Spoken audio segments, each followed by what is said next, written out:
السلام علیکم ناظرین سال 2020 میں پاک افواج کے بہادر اور جری جوانوں کے نام رہا، جنہوں نے نہ صرف دہشت گردوں کے خلاف بھرپور مقابلہ کیا، نہ صرف اپنی جانوں کا نذرانہ دے کر ملک کو دہشت گردی کی لعنت سے پاک کیا، بلکہ کرونا، ٹڈی دل اور کراچی بارش جیسی آفات سے بھی کامیابی سے نمٹا۔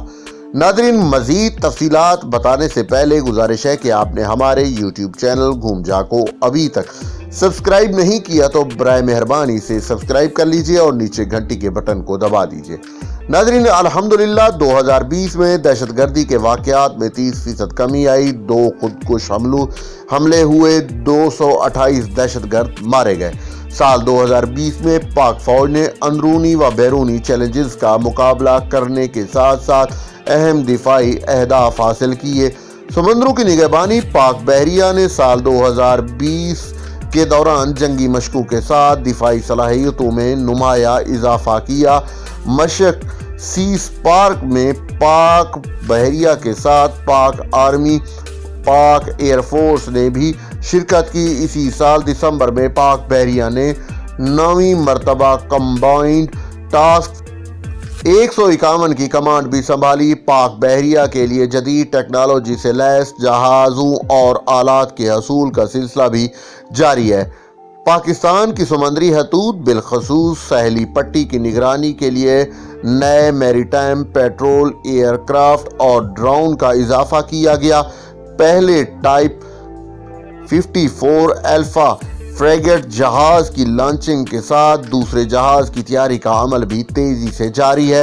رواں برس جدید ترین اور تباہ کن ہتھیاروں سے لیس 2 state of the art corvette جہاز PNS پرموک اور PNS تبوک پاک بحریہ کے بیڑے میں شامل کیے گئے۔ میری ٹائم سیکورٹی چیلنجز سے نبرد آزما ہونے کے لیے state of the art joint میری ٹائم انفارمیشن کوارڈینیشن سینٹر کا قیام بھی عمل میں لایا گیا۔ پاک بحریہ کے جہازوں نے 2020 میں عمان، کینیا، تنزانیہ، ترکی، اردن اور سعودی عرب سمیت اہم ممالک کے دورے کیے۔ دوروں میں پیشہ وارانہ امور پر تبادلہ خیال کے ساتھ ان ممالک کو مقبوضہ کشمیر میں جاری بھارتی مظالم سے بھی آگاہ کیا گیا۔ پاک بحریہ نے Pakistan maritime security agency, Pakistan customs, anti narcotics force کے ساتھ مشترکہ کارروائیوں میں اربوں روپے کی منشیات تفعیل میں لی اور کرونا سمیت قدرتی آفات میں بھی پیش رہی۔ پاک نیوی نے سندھ اور بلوچستان کے ساحلی علاقوں میں فری میڈیکل کیمپس کے انعقاد کا سلسلہ بھی سال بھر جاری رکھا۔ بحری مشقوں سے متعلق آگاہی کے لیے پاکستان میری time science and technology park کا قیام عمل میں لایا گیا، جبکہ بحریہ یونیورسٹی، ڈینٹل کالج اور ہسپتال کا سنگ بنیاد بھی رکھا گیا۔ کھیل کے میدان میں پاک بحریہ نے تیسری مرتبہ نیشنل شوٹنگ چیمپئن شپ میں بھی ٹائٹل کے دفاع کے ساتھ نیشنل سیلنگ چیمپئن شپ میں بھی کامیابی حاصل کی۔ فضاؤں کی نگہبان: پاک فضائیہ، جس کی صلاحیتوں کا اعتراف دنیا کرتی ہے، سال 2020 کے اختتام پر JF-7 تھنڈر کے 14 لڑاکا طیارے پاک بحریہ کے بیڑے میں شامل ہو گئے۔ پاکستان کے لیے اس وجہ سے بھی خاصی اہمیت کا حامل ہے کہ پاکستان اسے خود تیار کرتا ہے۔ JF-17 thunder block 3 4th generation کے لڑاکا طیارے ہیں جو اب پاک فضائیہ کے پاس ہوں گے۔ ان طیاروں نے اپنے صلاحیتوں میں امریکہ کے F-16، F/A-18 اور F-15، جبکہ روس کے 17 اور فرانس کے میراج 2000 جیسے مشہور لڑاکا طیاروں تک کو پیچھے چھوڑ دیا، اور یہ بھارت کے رافیل طیاروں سے بھی بہتر ہے۔ JF-17 بلاک 3 کا انجن زیادہ طاقتور اور آواز کے مقابلے میں دگنی سے بھی زیادہ رفتار موک 2000 میں پرواز کر سکتا ہے۔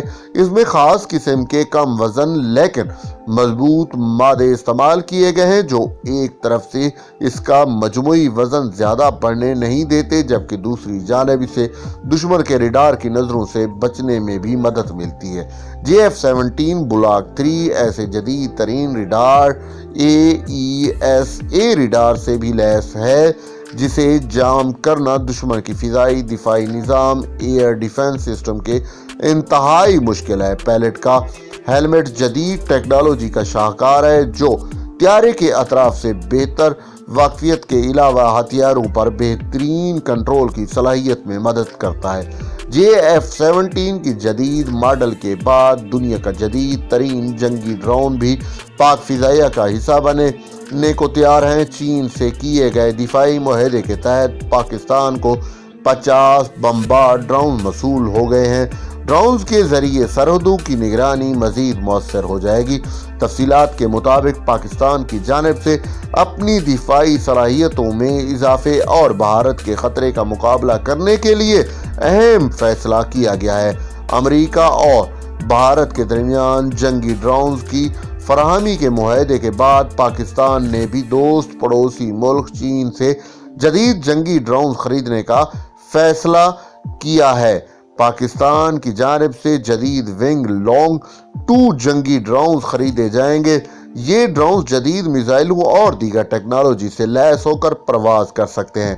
پاکستان کی بری افواج کے لیے بنائے گئے بابر کروز میزائل میں ترمیم کے بعد اسے رد دوم کی شکل دے دی گئی ہے جو روایتی یا غیر روایتی اسلحے سے لیس کر کے JF-17 بلاک میں نصب کیا جائے گا۔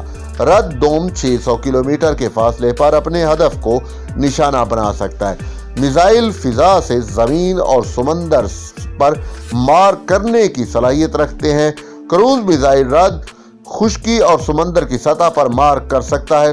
رد میں بہت سے ایڈوانس نیویگیشن اور گائیڈنس سسٹم لگایا گیا ہے جو نچلی پرواز کرتے ہوئے ہدف پر ٹھیک نشانہ پر پہنچتا ہے۔ یہ میزائل خصوصی طور پر بھارت کے ڈیفنس ریڈار سسٹم کا توڑ ہے جو اس نے روس سے حاصل کیا تھا۔ رد میزائل پاکستان میں اندرونی طور پر تیار کردہ ہے جس کا کامیاب تجربہ ملکی سائنسدانوں اور انجینئرز کی انتھک کاوش کا نتیجہ ہے۔ کروز میزائل رد پہاڑوں اور چٹانوں سے بچ کر چھپے ہدف تک ٹھیک پہنچتا ہے۔ سرحدوں پر باڑ لگانے کا کام اختتامی مراحل میں ہے۔ پاکستان کی دفاع کے ساتھ ساتھ قدرتی آفات میں بھی پاک افواج سیسا سپر رہی ہے اور عوام کے ساتھ شانہ بشانہ کام کرتی رہی ہے۔ بے شک پاک فوج عوام کی رشتہ انتہائی مضبوط ہے۔ ہر آفت میں عوام کی نگاہیں پاک فوج کی جانب اٹھتی ہیں۔ پاکستان دفاع کے سالار، پاکستان زندہ باد، پاک فوج زندہ باد۔ ناظرین، امید ہے کہ آپ کو ہماری یہ ویڈیو پسند آئی ہوگی۔ مزید ویڈیوز دیکھنے کے لیے آپ ہمارے YouTube چینل گھوم جا کو سبسکرائب کر لیجئے، اور آپ پاکستان سے محبت کرتے ہیں تو ایک بار پاکستان زندہ باد کمنٹ میں ضرور لکھیے گا۔ بہت بہت شکریہ۔ اللہ حافظ۔